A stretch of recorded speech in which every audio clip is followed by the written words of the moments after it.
ایمان والوں کی دو علامتیں قرآن میں اللہ نے بہت زیادہ بیان کی ہیں، اور یہ دو کام نبی رمضان میں زیادہ نہیں بلکہ بہت زیادہ کیا کرتے تھے۔ ایک نماز بہت زیادہ، بار بار ایک مسئلہ میں ریپیٹ کرتا رہتا ہوں کہ 8 رکعت تراویح اگر رمضان میں ہوتی تو 8 تو عام دنوں میں بھی آپ نے پڑھی ہے، تو پھر رمضان میں یہ عبادت رات کی بہت زیادہ ہوتی ہے بھائی، یہ تو نارمل روٹین تھی۔ پھر وہی بات آتی ہے، بخاری کا حوالہ دیتے ہیں کہ حضرت عائشہ فرماتی ہیں کہ نبی رمضان غیر رمضان میں 8 پڑھتے تھے۔ بخاری کی دوسری حدیث اس کے خلاف ہے، یزید فی رمضان ما لا یزید فی غیرہ، رمضان کے علاوہ مہینوں میں اتنی عبادت نہیں ہوتی تھی جتنی رمضان میں ہوتی تھی۔ اس سے پتہ چلتا ہے رمضان میں یہ عبادت زیادہ، بخاری ہی کی دوسری حدیث اس کے اگینسٹ ہے۔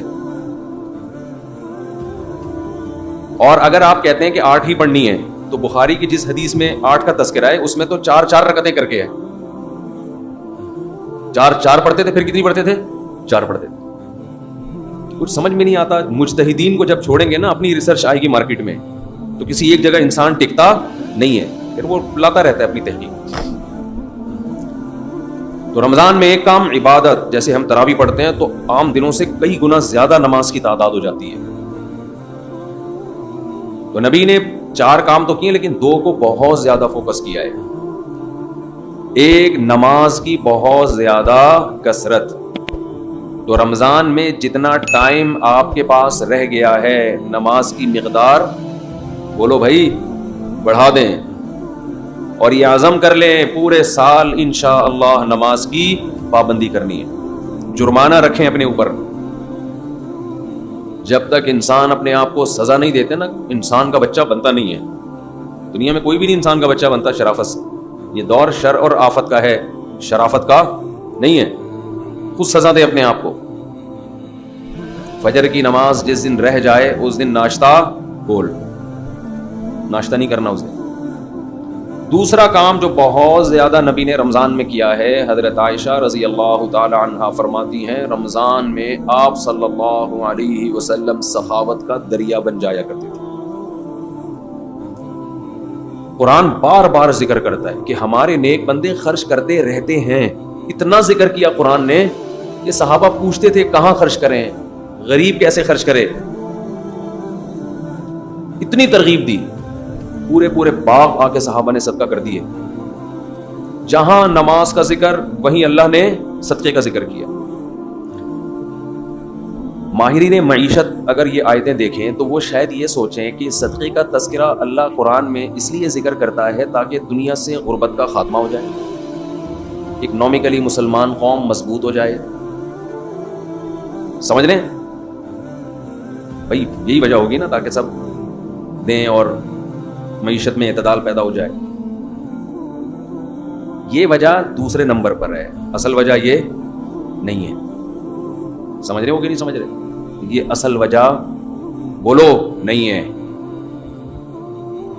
اصل وجہ یہ ہے کہ انسان اور بندے کا جو، اللہ اور بندے کا جو تعلق ہے نا، اللہ چاہتے ہیں تم یہ ثابت کرو اپنے عمل سے کہ تمہارا مجھ پر ایمان ہے، اور تمہیں یقین ہے کہ ایک دن تمہاری مجھ سے ملاقات ہونے والی ہے، اور تم دنیا کو مسافر خانہ سمجھتے ہو، اور تم دنیا سے دل نہیں لگاتے ہو۔ اس کے لیے جب تک روکڑا خرچ نہیں کرو گے مجھے یقین نہیں آئے گا۔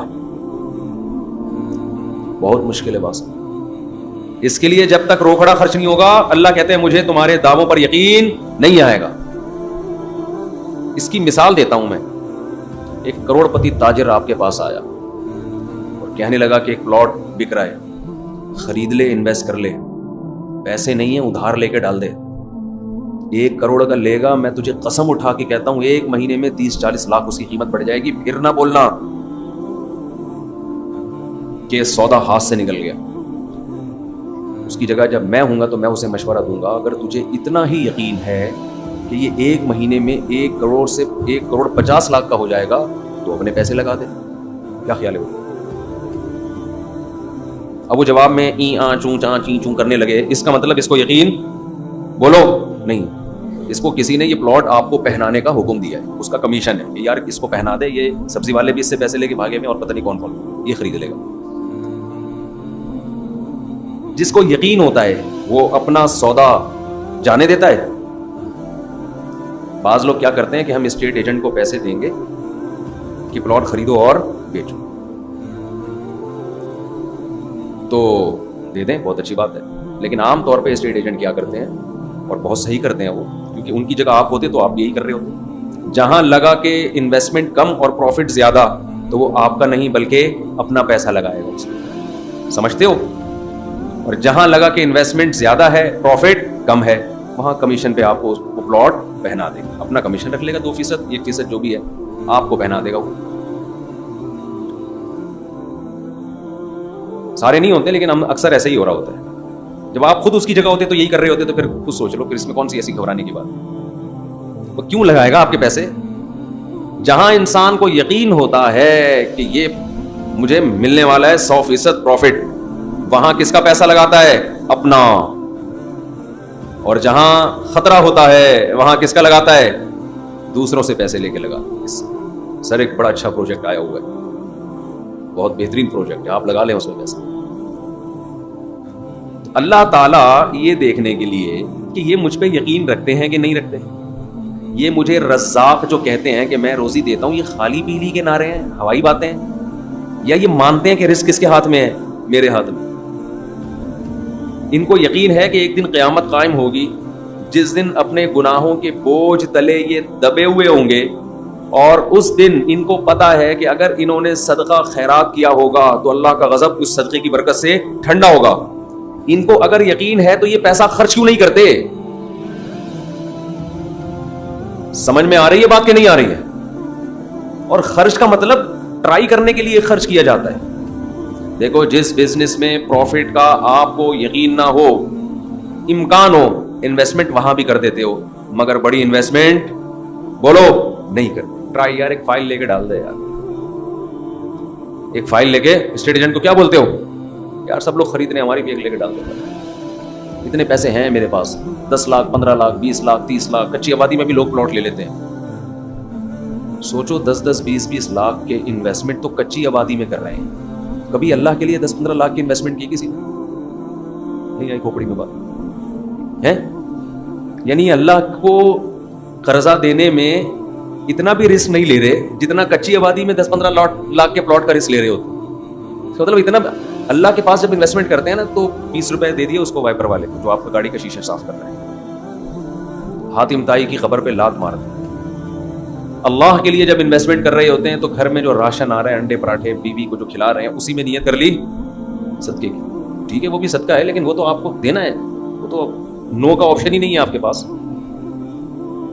ہے کوئی رفیع بھائی، کوئی کسی کے پاس کسی کے باپ کوئی مائی کا لال ایسا پیدا ہوا گھر والوں نے کہا 6 انڈے لاؤ اور آپ 5 لے آئے؟ ایسا کوئی ہو سکتا ہے وہ چنگیز خان میں اتنی ہمت ہو؟ تو اللہ یہ دیکھنے کے لیے کہ مجھ پر ایمان رکھتا بھی ہے کہ نہیں رکھتا، تو اللہ ہم سے کیا مانگتے ہیں؟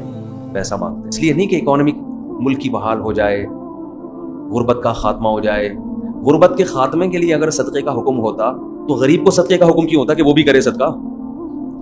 ہے بھائی، اسلام تو غریب کو بھی کہتا ہے اتقوا النار ولو بشق تمرۃ، غریب کو حکم دیا جہنم کی آگ سے بچو، صدقہ کرو۔ غریب کہے گا، خاص طور پہ صحابہ کے زمانے کے غریب تو ایسے غریب تھے کہ ایک ازار ہے ٹوٹل ملکیت، اوپر پہننے کی قمیض بھی نہیں ہے، یہ ایسے ایسے غریب جو آج کل آپ کو ملیں گے نہیں۔ اتنے غریب صحابی کو حکم دیا جا رہا ہے کیا کرو؟ صدقہ کرو تاکہ اللہ کے غضب سے حفاظت ہو۔ وہ پوچھیں گے کیسے صدقہ کریں؟ آپ نے فرمایا شق تمرہ، کھجور آدھی توڑو، آدھی خود کھاؤ، آدھی کسی اور کو کھلا دو، صدقہ کر دو کسی کو۔ کیا اس سے غربت اکنامکلی قوم مضبوط ہو جائے گی؟ ہے بھائی، آدھی کھجور وہ کسی کو دیں گے کیا معیشت بحال ہو جائے گی قوم کی؟ تو خوب سمجھ لو، زکوٰۃ صدقہ خیرات کا بنیادی مقصد قوم کو معاشی لحاظ سے مضبوط کرنا نہیں ہے، یہ اس کی ایک حکمت ہے۔ نتیجہ نکلے گا کہ قوم معاشی لحاظ سے مضبوط ہوگی، غربت کا خاتمہ ہوگا، نتائج میں یہ بات داخل ہے۔ آپ کو جو حکم دیا جا رہا ہے وہ اس لیے نہیں، بلکہ وہ آپ کا خدا سے تعلق کتنا ہے، آپ اس پر ایمان رکھتے ہو، آپ اپنے آپ کو اس کا غلام سمجھتے ہو کہ نہیں سمجھتے، آپ کو اس کے وعدوں پر یقین ہے۔ من ذا الذی یقرض اللہ قرضا حسنا، اللہ کہتے ہیں کون ہے مجھے قرضے دے، قرضہ دو قرضہ، اور میں سود لگا کے دوں گا، واپس بڑھا کے دوں گا۔ جس کو یقین ہے کہ رزاق اللہ ہے، کھلاتا وہ ہے، میں جو دے رہا ہوں یہ پیسے ضائع نہیں ہو رہے، یہ رب کو دے رہا ہوں، اس سخاوت کا دریا بنتا ہے۔ اور جس کو یقین ہی نہیں ہے وہ ہر وقت نوٹ بیٹھ کے گنتا رہے، کمیٹیاں ڈال ڈال کے اور گھسیٹ رہے، کمیٹیاں ڈال ڈال کے، پیٹ کاٹ کاٹ کے کمیٹیاں ڈالی ہوئی ہیں۔ عربی میں نا کنجوس کے لیے دو الگ الگ الفاظ استعمال ہوتے ہیں۔ There are two types of کنجوس، ایک کو بخیل کہتے ہیں اور ایک کو شحیح، شحیح شین اور حلوے والی ہا اور یا اور پھر حلوے والی ہا۔ روزے میں ذرا حلوے والی بات کرنے سے بھی اپنا مزہ ہے۔ تو اس کو کیا کہتے ہیں؟ شحیح۔ یہ کنجوس کی سپرلیٹو ڈگری ہے۔ کنجوس اسے کہتے ہیں جو دوسروں پہ خرچ نہ کرے۔ شحیح اتنا بڑا کنجوس جس کمبخت کو اپنے اوپر بھی خرچ نہیں کیا جا رہا اس سے، سمجھتے ہیں؟ یہ کنجوس کی وہ قسم ہے جو کمبخت اپنے اوپر بھی خرچ نہیں کرتا۔ 70 سال 80 سال عمر ہو گئی، بینکوں میں پیسے رکھے ہوئے، آڑے وقت میں کام آئے گا۔ تو آڑا وقت تو یہ آڑا نہیں تو کون سا وقت ہے؟ یہ خواتین زیور رکھا ہوا ہے، کئی تولے سونا، زکوٰۃ نکالتے ہوئے تکلیف ہوتی ہے۔ خوب سمجھ لیں، زیور چاہے استعمال کا ہو یا استعمال میں نہ ہو، سونا اور چاندی اس پہ بہرحال زکوٰۃ واجب ہے۔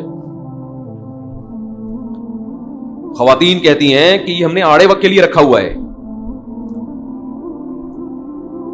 تو آڑا وقت تو آ گیا نا۔ آڑا وقت کا مطلب یہ ہوتا ہے کہ آپ پر ایسی کوئی مصیبت آ جائے کہ آپ کے پاس اپنی بنیادی ضرورت کو پورا کرنے کے لیے بھی پیسہ نہ بچے، تو ایسے آڑے وقت میں اسلام نے آپ کو اجازت دی ہے، آپ کسی سے مطالبہ کر سکتے ہیں۔ لیکن ہم نے دیکھا ہے کہ ایسے آڑے وقت میں بھی لوگ اپنا مال خرچ نہیں کر رہے، دوسروں سے مانگ رہے ہیں، زکاتیں مانگ رہی ہیں۔ بعض خواتین ان کے پاس، ایک صاحب نے مجھے کہا کہ ایک آدمی کے پاس 1 لاکھ روپے پڑے ہوئے بینک میں، بیچارے کے پاس ہے بھائی، تو اس کے ہاں کوئی ضرورت ہے، بیماری ہے، علاج کے پیسے نہیں ہیں، تو میں زکات دے سکتا ہوں؟ میں نے کہا نہیں دے سکتے، کیونکہ 1 لاکھ روپے یہ نصاب سے کیا ہے؟ زیادہ ہے۔ حضرت یہ تو پورے نہیں ہوں گے۔ میں نے کہا پھر اس سے بولو یہ خرچ کر دے، یہ کیا کرے؟ یہ خرچ کر دے، پھر آپ زکات دے دیں اس کو، پھر 0 میٹر ہو جائے گا۔ تو یہاں لوگ کہتے ہیں کہ وہ پیسے اس نے آڑے وقت کے لیے رکھے ہوئے ہیں۔ پتہ نہیں آڑے ایک ترچے وقت کی ڈیفینیشن ہے کیا؟ آڑا تو یہی وقت ہے نا کہ بیماری آ گئی اور پیسے نہیں ہیں، تو ابھی آڑا وقت آ گیا تو خرچ کرو پیسے۔ اس کو کہتے ہیں الذی جمع مالا وعددا۔ اہل جہنم کی علامت مال جمع کرتے ہیں اور اس کو بیٹھ کے گنتے رہتے ہیں۔ یہ تو اسٹور کرنے والی بات ہو گئی، پہلے اپنا پیسہ خرچ کرو بھائی۔ تو اللہ نے جو ہمیں مال خرچ کرنے کا حکم دیا وہ اللہ اور بندے کے تعلق کی وجہ سے۔ دیکھو جب آپ کو کسی سے محبت ہوتی ہے تو محبوب پر پیسہ اس کی ضرورت کی وجہ سے خرچ نہیں کیا جاتا، بلکہ اپنا اور محبوب کا تعلق ثابت کرنے کے لیے اس کے ثبوت کے طور پہ پیسہ خرچ کیا جاتا ہے۔ آپ کی شادی ہو گئی کسی مالدار گھرانے میں، لڑکی بڑی لینڈ لارڈ، مہر کی بات ہوئی، آپ نے کہا 10,000 ڈال دو ایک شریف بس پہ پوری کرنے کے لیے۔ منہ دکھائی پہ کیا دیں گے؟ آپ نے کہا دعائیں اور سلام پیش کروں گا آپ کی خدمت میں، دعائیں لے کر آؤں۔ ولیمے میں کیا کریں گے؟ ولیمے کی کیا ضرورت ہے؟ ڈیفینس میں سب کھاتے پیتے لوگ ہیں بھائی، سب کیا ہیں؟ کھاتے پیتے لوگ ہیں۔ سالے بھی جو آپ کے ہوں گے سارے کھاتے پیتے ہیں، روزانہ کھاتے پیتے ہیں ماشاءاللہ، تو میں کیا بولے بھائی؟ گفٹ میں کیا دو گے بیگم کو؟ گفٹ کی ضرورت کیا ہے؟ کروڑ پتی باپ کی بیٹی ہے بھائی، کروڑ پتی باپ کی بیٹی ہے، سب کچھ اللہ کا دیا ہے، تو گفٹ کا کیا کرنا ہے؟ وہ رشتہ دے دیں گے؟ بولو نا، بولیں گے تو کیا کرنے آیا ہے؟ تو کیسے ثابت کرے گا کہ تجھے بھی محبت ہے بھائی؟ ہمیں ضرورت نہیں ہے، لیکن ہمیں اس پیسوں کی ہمیں ضرورت نہیں ہے، لیکن ہمیں اس بات کی ضرورت ہے کہ تو یہ ثابت کر کے تو اس شادی پہ خوش ہے اور تو محبت کرتا ہے، تو عزت دیتا ہے رشتہ داروں کو، سسرالیوں کو۔ تو ملک میں غربت ختم ہو چکی ہو، کوئی غریب نہ ہو، کسی کو ضرورت نہ ہو، پھر بھی اللہ کیا کہتا ہے؟ آپ نے مال خرچ کرنا ہے۔ یہ نماز کی طرح ضروری ہے۔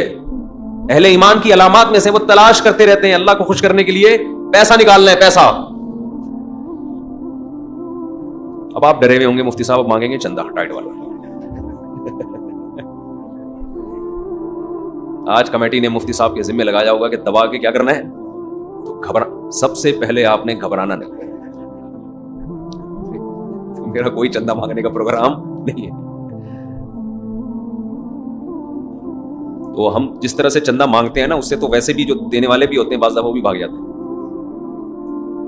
میرا کہیں یورپ کا ویزا لگنے والا تھا تو کسی نے شکایت کر دی کہ یہ آئے گا چندہ مانگے گا، تو جو بلانے والے تھے وہ پیچھے ہٹ گئے. میں نے ان سے کہا کہ میں قطعاً نہ میرا یورپ میں آ کے چندہ مانگنے کا ارادہ تھا اور آپ کے خرچے پہ آنے کا ارادہ بھی نہیں تھا. تو آپ سے تو رابطہ کیا، ویزا لگ جائے گا تو ہم اپنے خرچے پہ جائیں گے. تو پتہ نہیں مولویوں کا کیا امیج لوگوں نے دماغ میں بٹھا لیا ہے. تو میرے بھائی آپ کو جو ہم ترغیب دے رہے ہیں، اور یہ آپ کو نہیں، یہ میں اپنے آپ کو بھی دے رہا ہوں. میں تو جب بیان کرتا ہوں تو سب سے زیادہ میں ڈر رہا ہوتا ہوں کہ میں کتنا اس معیار پہ پورا اترتا ہوں. اللہ مجھ سے پوچھے گا ادھر تو بڑا فنٹر بنا ہوا تھا ممبر پہ بیٹھ کے، تو کیا کر رہا ہے؟ تو یہ مجھے خود بھی ڈر لگ رہا ہوتا ہے کہ ہم کون سا کوئی سخاوت کے دریا ہیں. قرآن نے بیان کیا وَيْلٌ لِّكُلِّ هُمَزَةٍ لُّمَزَةٍ الَّذِي جَمَعَ مَالًا وَعَدَّدَهُ. تباہی ہے اس شخص کے لیے جو مال جمع کرتا ہے اور گن گن کے رکھتا ہے. یہ چائنا والوں پہ سوٹ کرتی ہے یہ چیز، جنہوں نے کروڑوں روپے کے قبرستان خریدے ملیشیا میں. نہیں بتایا، دکھائی میں نے ویڈیو ایک، پیسہ لے کے دفن ہو جاؤ. یہ کسی اہل ایمان پہ کنجوسی سوٹ نہیں کرتی. مسلمان سخی ہوتا ہے، اپنی ذات پہ بھی خرچ کرتا ہے. مسافر خانہ ہے بھائی، یہ زندگی ختم ہو جائے گی، کھاؤ پیو بچا بچا کے. بولو نا مت، ابھی دانت ہیں بادام کھا سکتے ہو، بڑھاپے میں بادام ہوں گے چبانے کے لیے، دانت نہیں ہوں گے، کھا لو. یقول العبدی مالی مالی، بندہ کہتا ہے میرا مال میرا مال. حدیث میں آتا ہے، آپ نے فرمایا تیرا مال وہ ہے جو کھا کے ختم کر دیا پہن کے پرانا، باقی تیرا نہیں ہے، مرے گا وارثوں میں بٹے گا. اور وارثوں کا بھی نہیں ہے، وہ مریں گے آگے ان کے وارثوں میں جائے گا، کھاتا کوئی بھی نہیں ہے. ہر آدمی اس نیت سے بچا رہے میرے بچوں کے کام آئے گا، بچے اس نیت سے بچا رہے ہمارے بچوں کے کام آئے گا، وہ اس نیت سے کہ ہمارے بچوں کے کام آئے گا. تو یہ قیامت کے میں جو آخری بندہ پیدا ہوگا نا، اس کے کام شاید آ جائے، اس کے بھی نہیں آئے گا، وہ پھر اللہ زمین اور آسمان کو تباہ کر دے گا. اللہ نے بہت زیادہ دیا ہے تو ٹھیک ہے، بچوں کے لیے بھی کچھ روک لو، کچھ پراپرٹی لے کے ڈال دو. حدیث میں ترغیب ہے، بالکل لاوارث نہ چھوڑو، لیکن اس کی بھی ایک لمٹ ہو نا. ہر چیز کی ایک حد ہوتی ہے کہ نہیں ہوتی، کہ بھئی یہاں تک کرنا ہے میں نے جمع، اس کے بعد نہیں کرنا. ہمارے ہاں کوئی حد ہی نہیں ہے، کتنا جمع کرنا ہے بس جتنا ہو جائے جتنا ہو جائے جتنا ہو جائے، تو کرتے چلے جاؤ. پھر تو نہ خود کھا سکو گے نہ دوسروں کو کھلا سکتے ہو. نبی صلی اللہ علیہ وسلم نے فرمایا سخی آدمی اللہ کے بھی قریب، لوگوں کے بھی قریب اور جنت کے بھی قریب. قریب من اللہ، قریب من الناس، قریب من الجنہ، بعید من النار. جہنم سے دور ہوتا ہے. جہنم کو سخی لوگوں سے بہت نفرت ہے، بہت نفرت. جہنم کو محبت ہے کنجوسوں سے. اور آپ نے فرمایا اور کنجوس بعید من اللہ، اللہ سے بھی دور. اللہ کو بھی نفرت ہے، کیونکہ اللہ کی صفت ہے خرچ کرنا. تو اللہ کو پسند بھی کون لوگ ہیں؟ جو خرچ کرتے ہیں. بعید من اللہ بعید من الناس، فرمایا کنجوس آدمی لوگوں سے بھی دور. لوگ بھی نفرت کرتے ہیں، بیوی بھی نفرت کرتی ہے شوہر سے.